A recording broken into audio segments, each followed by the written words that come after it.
She was the last enemy standing, but instead of ending her, he heard a whisper that would change his fate forever. They found her in the ruins of Velcor Prime, buried under the rubble of a fallen transmitter tower, her body bruised but still burning with the heat of something fierce and defiant, and I almost didn't see her at first, lying there among the twisted steel and the ash like a broken statue from some myth older than human memory. But then she moved, just slightly, a twitch of her ear, a shallow breath, and I knew right then she wasn't human, not even close, yet something about her stopped me cold. Like she had been waiting for me and only me to find her, like this whole damn war had collapsed just to give us this moment, and I stepped closer, carefully, my boots crunching over glass and scorched soil, my rifle still drawn but my fingers no longer tight around the trigger, and she looked up, her eyes glowing a dim violet, wild with fear and rage and something else I couldn't name, something almost like surrender, and then she whispered, "Please don't kill me, human.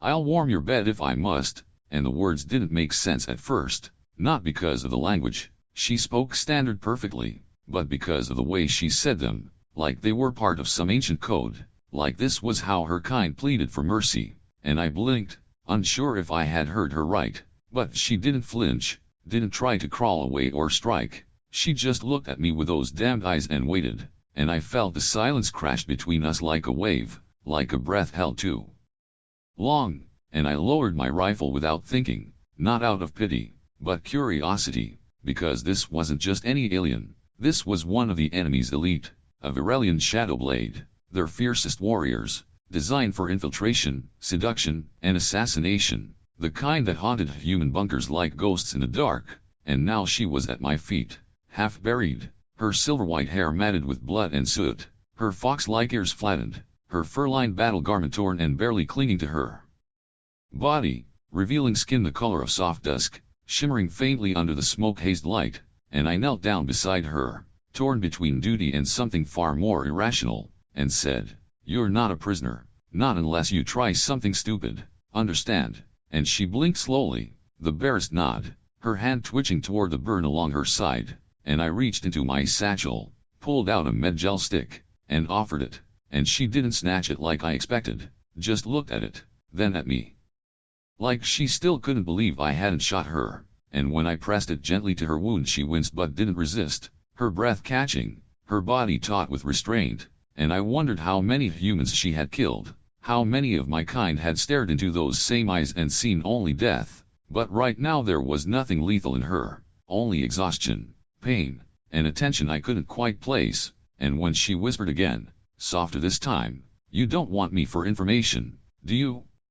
I said, "No, I just want to get out of here alive," and she actually smiled, or tried to, the edges of her mouth curving just slightly, like she'd forgotten what that felt like, and I wasn't sure what to do with that, because I'd seen smiles used as weapons before, but this one wasn't sharp, it was sad, maybe grateful, maybe terrified, and I helped her sit up slowly, her body shivering under the chill that followed the orbital blast, and for a moment she leaned against me, not like a trick or a trap, but like someone too tired to pretend anymore, and it hit me then that I was the only human left alive in this zone, and she might be the only Virelian too, and that meant we weren't enemies anymore, we were just survivors stuck in the same broken landscape with no maps and no backup, and maybe, just maybe, that meant something, because when she looked up at me again, her breath steaming in the cold, her voice was barely audible as she asked, "What do I call you?" And I hesitated, unsure if names still mattered, but I told her anyway, Kai, and after a long pause she said, "Vexa," like it was a name she hadn't. I woke before the light returned. Something stirred against my chest, soft and cautious, like a memory trying to decide whether it wanted to be remembered. Her breath ghosted across my skin, warm and irregular, not from fear, but from something far more complicated. For a second, I thought maybe she had changed her mind, maybe everything from the night before had just been about survival, an instinct sharpened by desperation and cold. But then she shifted again, not away from me, but closer. Her legs tangled slightly with mine, her fingers lightly brushing my ribs. I didn't move. I didn't want to break whatever fragile thing this was, blooming in the middle of ash and ruin. The inside of the pod was still cloaked in a dim, reddish hue from the emergency lights, enough to see the outline of her features, the shape of her lips parted slightly in sleep, the curve of her ear twitching at some distant sound. Her tail had curled around my thighs sometime during the night, and I hadn't even noticed. Now it moved again, slow and sinuous, as if testing the idea of waking. She opened her eyes slowly and met mine without flinching, no embarrassment, no words, just a long, quiet look that felt like the kind of question people don't dare ask out loud. I said nothing. Neither did she. There was no protocol for this.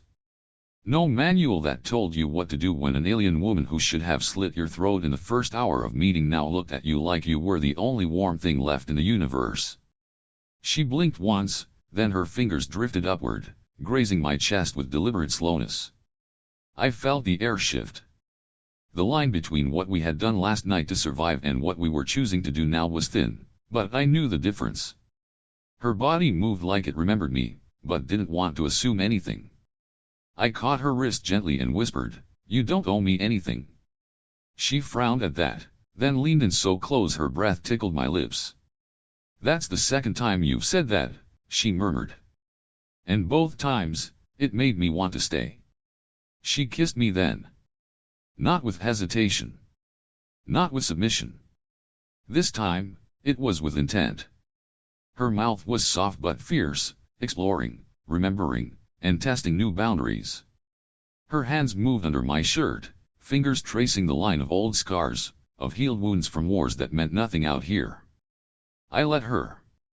I wanted her to feel what a human man was like when he wasn't following orders. Her touch was hungry but not rushed. It wasn't about release. It was about reclaiming her own agency.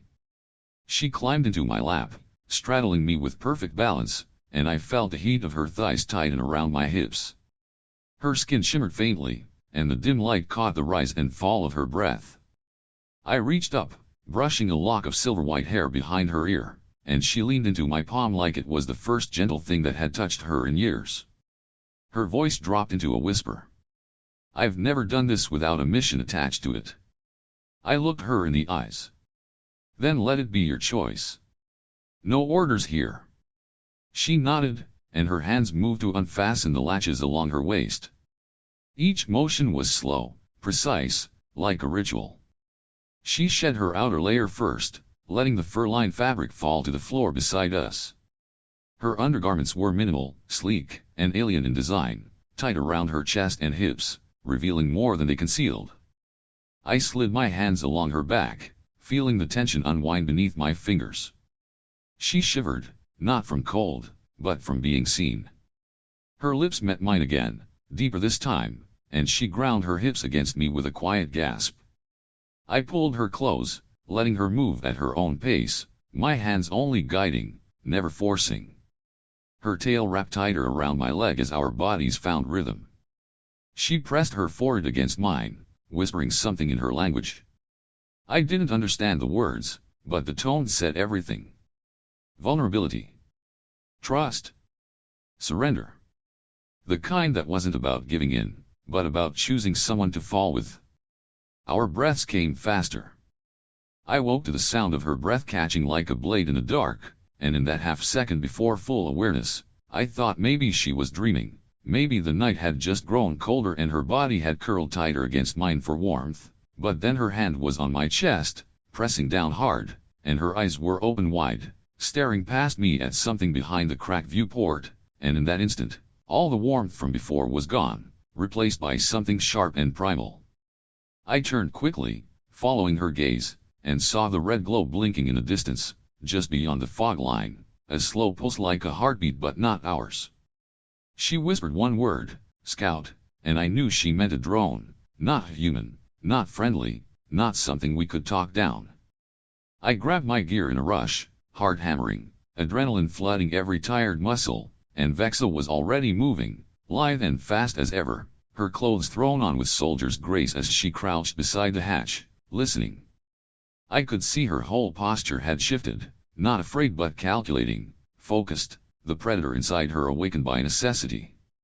I followed her out into the early morning frost, The sky above still dim and bruised with pre-dawn light, and we kept low, moving through the rubble in tight zigzags, careful not to silhouette ourselves against the rising ridge. When I glanced back, I saw that blinking light had multiplied, now 3, now 5, and one of them lifted into the air like a silver eye scanning the ruins below. Vexa hissed under her breath, "That's a reclamation unit. They don't just track, they clean," and I didn't need her to explain because I'd seen it before on Thaler 5, how they'd wiped an entire battalion of survivors in under 2 hours, not for resistance, just for presence. I whispered, "What do they want?" And she said, "Corpses, preferably ours." I swore under my breath because this wasn't just about surviving anymore, this was about escape, and we didn't have a plan, not yet, not with them this close. She grabbed my wrist, pulling me behind a collapsed wall just as a beam of light sliced the air where I'd been standing a moment before, the heat from it sizzling against the metal with a low angry whine. She said, "They've locked your biosignature. That shouldn't be possible unless you're tagged," and I froze because she was right.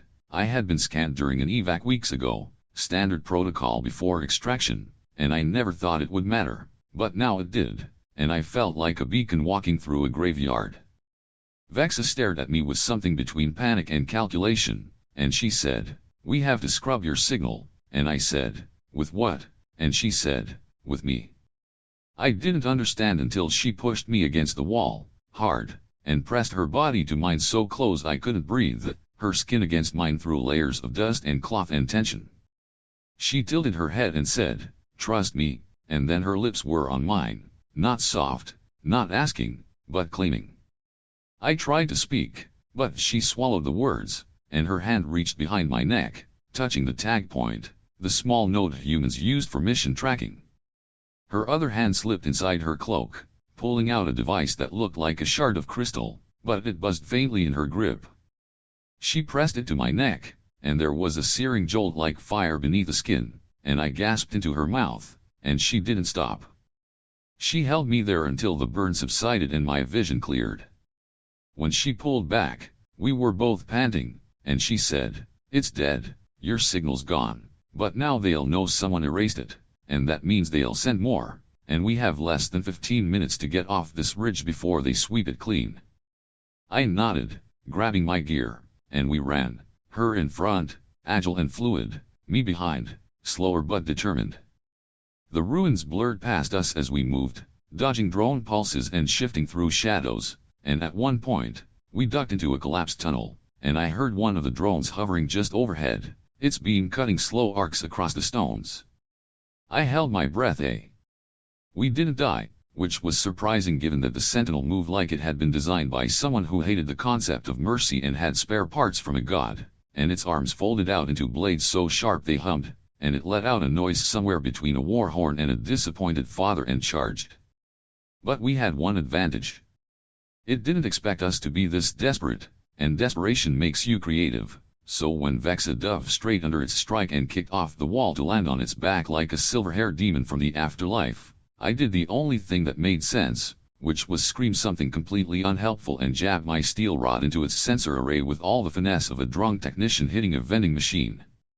To my surprise, it worked, sort of, because the Sentinel flinched, which gave Vexa enough time to dig her claws into a joint plate and rip it open like a can lid, and then she yelled, "Your turn," which I took as both a command and a cry for help.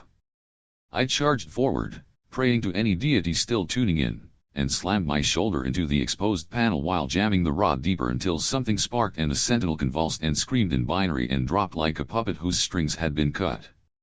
We stood there panting again, covered in oil and sweat and whatever passed for Sentinel blood, and I looked at her and said, "That was almost graceful," and she said, "If you ever scream like that again I will kill you myself." I said, "It worked, didn't it?" and she rolled her eyes, the kind of roll that implied she was seriously reconsidering the species compatibility charts. Then her legs gave out, and I caught her before she hit the floor. She muttered, "I'm fine," and I said, "You're not." She said, "You're not my handler," and I said, "You're not my pet." She paused, as if unsure whether to be insulted or not, and then nodded slightly, "Fair," and I carried her to the side of the room, setting her gently on a broken bench, and her tail flopped sideways like it had a mind of its own. She winced and said, "Don't look," and I said, "At what?" And she said, "My tail's broken and it's embarrassing," and I said, "You just took down a death machine, but sure, let's focus on tail shame." She hissed softly, trying not to laugh, and I realized that despite the blood and the ash and the impending doom, she was still capable of humor, which made her infinitely more terrifying because it meant she hadn't hit her breaking point yet, and I had no idea where that point even was. While I checked her leg for injuries, she asked, "Do all human males get weird during combat, or is it just you?" And I said, "Define weird," and she said, "Well, you scream like a malfunctioning toaster and then you flirt like you've just learned what attraction is." I said, "Are you saying that wasn't effective?" And she smirked, barely, her lips curling just enough to prove she was still enjoying the chaos, and said, "It's confusing but not ineffective." I said, "I'll take that as a compliment," and she said, "You really shouldn't," and I said, "Too late." Her expression softened just slightly, and then I noticed her side was bleeding again from the earlier wound, torn open during the fight. I said, "Hold still," and she said, "I am holding still," and I said, "No, you're twitching like a nervous squirrel," and she blinked. "What's a squirrel?" I paused, forgetting we weren't from the same planet, and said, "Never mind," and pulled out the last of my med gel. She said, "Don't use that on me, you might need it," and I said, "I'm using it because I'll need you." She stared at me hard, as if weighing every intention behind the words, and finally nodded once, silent and still. I applied the gel slowly, watching her face tighten and then relax as the numbing agent took effect. For a moment we just sat there together, quiet in the aftermath of death machines and treasonous secrets. Then the floor trembled again, just slightly, and I groaned, "Please, not another one," and she listened intently and said, "No, that's structural, not mechanical." I said, "Well, that's somehow worse," and she said. The moment the door closed behind us, sealing out the cold and the chaos, a stillness fell over everything like a breath held too long, and the space we stepped into was warmer than it should have been, lit with low ambient lights and humming with an energy that felt oddly intimate for a war bunker. The voice that had spoken to us didn't return, no instructions, no commands, just silence, and the subtle sound of automated systems humming in the walls, and Vexa looked at me with a wary edge in her eyes like she didn't trust the calm, which made sense because neither did I, but after everything we'd been through, a room that didn't immediately try to kill us felt like a luxury. The floor was smooth alloy, warmer than the air, and along one side was what looked like a decontamination pod, probably meant for deep clean bio lockdowns but now pulsing faintly like it still had power and no purpose. She touched the side of it with one hand, then turned back to me, her voice lower, softer.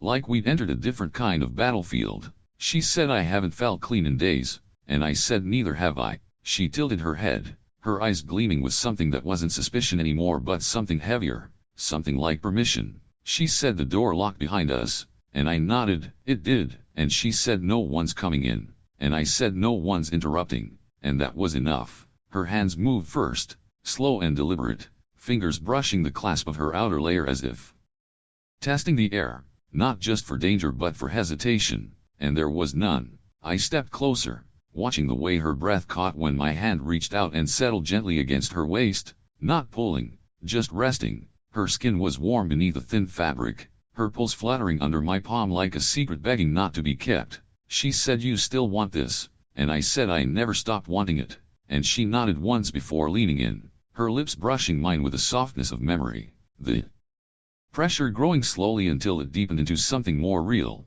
more certain. Her fingers found the hem of my shirt and slid beneath it, palms against my skin, dragging upward as if rediscovering every inch of me. I helped her pull it off, then returned the favor, easing the straps from her shoulders, revealing the smooth curve of her collarbone and the fine silver lines that glowed faintly across her chest, markings of her species or maybe scars I hadn't noticed before. Either way they were beautiful. She stepped back slightly, just enough to strip down the rest of the way, and I followed, piece by piece until there was nothing left between us but breath and space and the promise of something better than survival. Her body was lithe and strong, muscles coiled beneath soft skin that shimmered in the dim light, and her eyes never left mine, even as I stepped closer and wrapped my arms around her, drawing her in until our bodies pressed together from chest to thigh. I kissed her.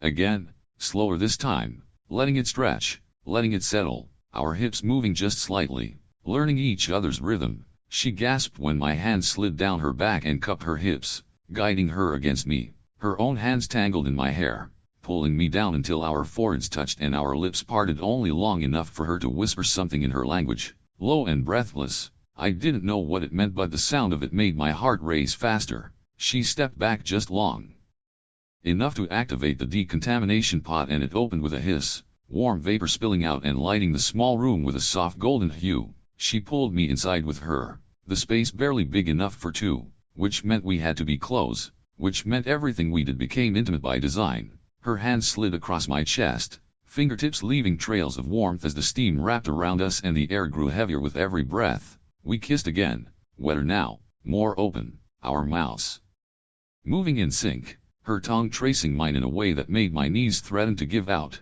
Her hands traveled lower and the warmth between us lingered longer than I expected, and maybe longer than it should have, considering the world was still burning outside. But in that moment, neither of us reached for our weapons, and that alone felt like a rebellion.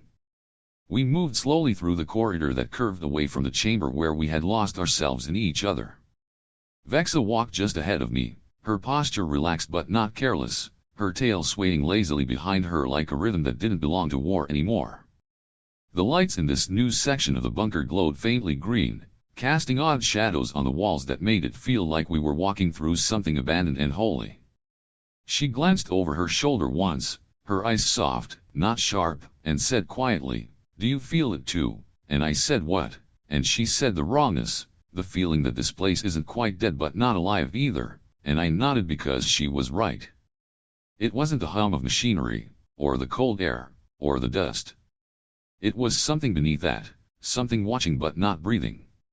We turned a corner and found a hallway lined with doors, all identical, all closed. She stopped in front of one, her fingers hovering above the console, and I said maybe we don't open any of them, and she said maybe we already have.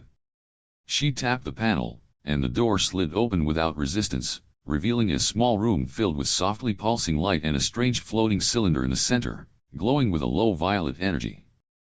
I stepped inside slowly, my instincts sharp again, my breath shallow, and I moved toward the cylinder and saw what was inside, and everything in my body stopped. Floating in the tank was me, not a mirror, not a screen, not a hallucination, but me, unconscious, suspended in fluid, my face slack, my hair drifting like seaweed, and every detail was right, down to the old scar above my brow.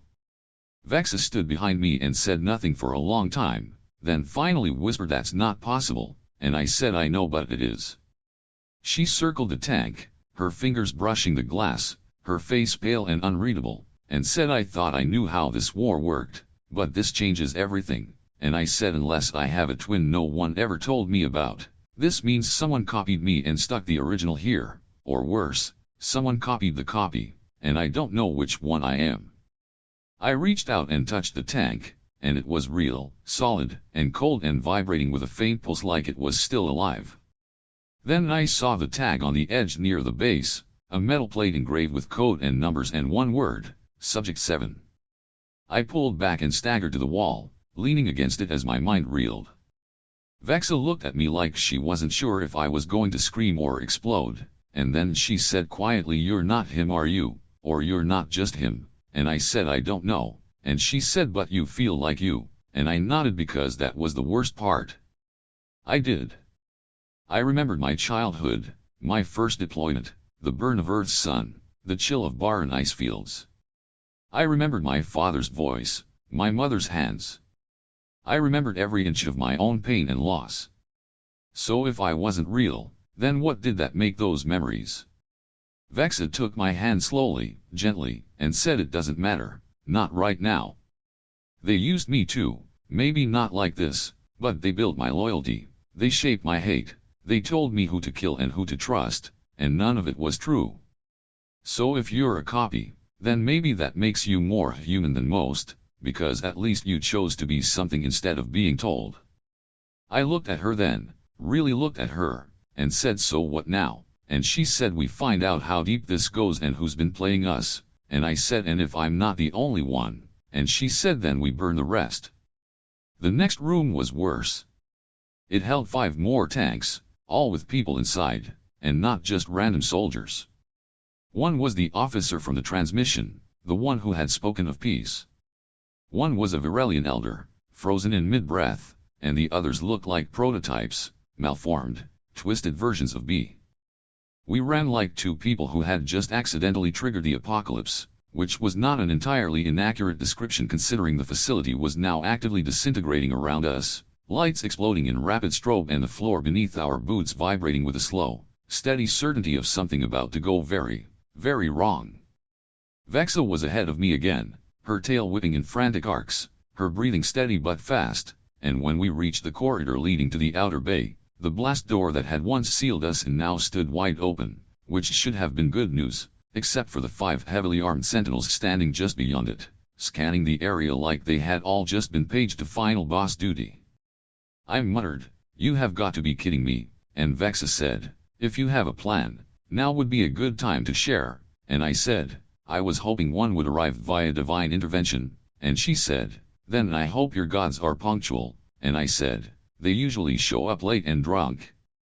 She ducked low behind a scorched pillar and I joined her, crouching close, our shoulders pressed together, the heat from the collapsing interior behind us growing more intense by the second. She said, we can take 5, and I said, we can barely take 1, and she said, distraction, and I said, suicide, and she said, better than both of us dying in here, and I said, I hate that you might be right. She reached into her belt, pulled out what looked like a small explosive puck, slapped it onto the ground, tapped it 3 times, and whispered, bait and switch, and I said, where's the switch? And she said, that's your part, and I said, oh fantastic, I always wanted to die while improvising. She kissed me quick on the cheek, then bolted to the left, drawing 2 of the sentinels after her. I threw the puck toward the right side of the door, then sprinted through the center, grabbing a broken pipe as I went and using it to redirect one of the units that turned too slow to register me in time. I slammed the pipe against its leg joint just as the puck detonated behind it, sending it tumbling forward in a rain of sparks and fire. I dove over the wreckage and made eye contact with the last 2, and screamed really loud, hoping they would think I was more dangerous than I looked, and it sort of worked because they hesitated long enough for Vexa to reappear behind one of them and plant her blade deep into its core. The other swung toward her and I jumped on its back, yelling wildly and flailing like a madman until it buckled under both our weight and fell face first into a pool of coolant, which shorted its system. Finally, the only sounds were our own panting and the distant groan of the facility about to bury itself and everything else. I rolled off the body and said, did we just win? And Vexa collapsed beside me and said, no, we just survived, and I said, close enough. She looked over and blinked, you're bleeding, and I looked down at my leg, which had a very dramatic gash oozing red, and I said, I didn't even feel that, and she said, adrenaline is impressive until it ends, and I said, do you have any more med gel? And she said, not unless you count sarcasm. I groaned and stood, limping toward what appeared to be a loading dock just past the blast zone, and inside we found what could only be described as the most suspiciously functional escape shuttle I had ever seen. Sleek, black, minimal markings, wide enough for 2, barely, and humming with standby power. Vexa approached it slowly, like it might explode if she made eye contact, and I said, is that standard for your people? And she said, no, this is high caste, and I said, like royalty, and she said, like the kind of ship used for operations that never existed. She opened the hatch and the inside lit up instantly, warm and dry and lined with smooth black panels and 2 reclined seats side by side. I stepped in and immediately hit my head on the frame, and she said, welcome to advanced engineering. I rubbed my skull and sat down.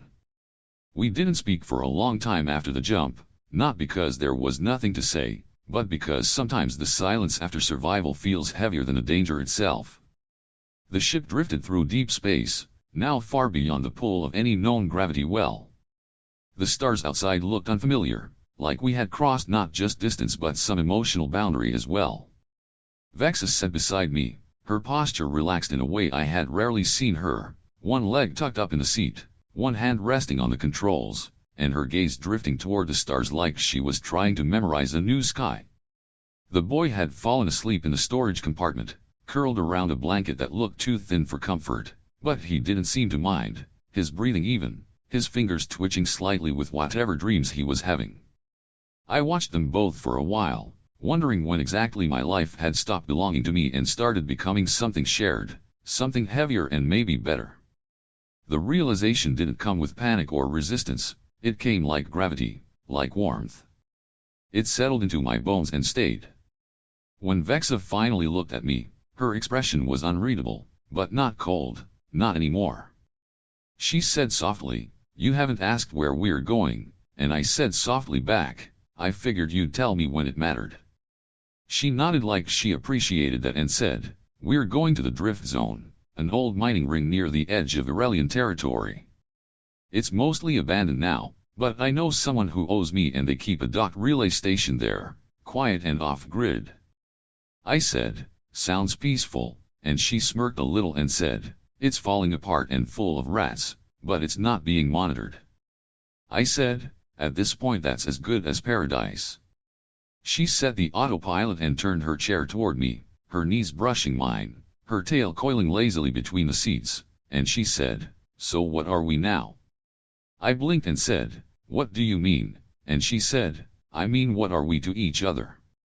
Are we fugitives, lovers, war criminals, guardians of a child who might be a weapon?" I laughed quietly and said, "Yes," and she smiled genuinely this time and said, "That's the most honest answer I've heard all month." I reached out and took her hand and held it for a long moment, not squeezing, just resting there, solid and warm and real. I said, "I think we're just what's left," and she said, "I can live with that." We landed 2 days later, the station exactly as she promised, floating in a broken halo of rust and silence. The dock arms extended just enough to welcome us without asking questions, and the power grid flickered but held just long enough to cycle the airlocks open. The smell hit me immediately, like oil and time and desperation. Vexa led the way with her usual confidence, but her movements had softened over the days. Her armor was off, replaced by a loose pilot's vest and a bandage wrapped around her arm from an injury we never even had time to notice during the escape. I carried the boy, who was awake but quiet, his eyes wide as he took in the station's dim halls and shadowy corridors like a traveler seeing the world for the first time. We found a small maintenance cabin near the outer ring, barely big enough for 2 people, but we made it work. I fixed the lights, Vexa fixed the climate controls, and the boy found an old interface panel and reprogrammed it to play soft ambient sounds, which we discovered later included a collection of human lullabies and what I assume was a Virelian protest chant slowed down to sound like ocean waves. That night, we sat together in the cramped sleeping bay, Vexa on one side, the boy curled between us, and me on the other side of him.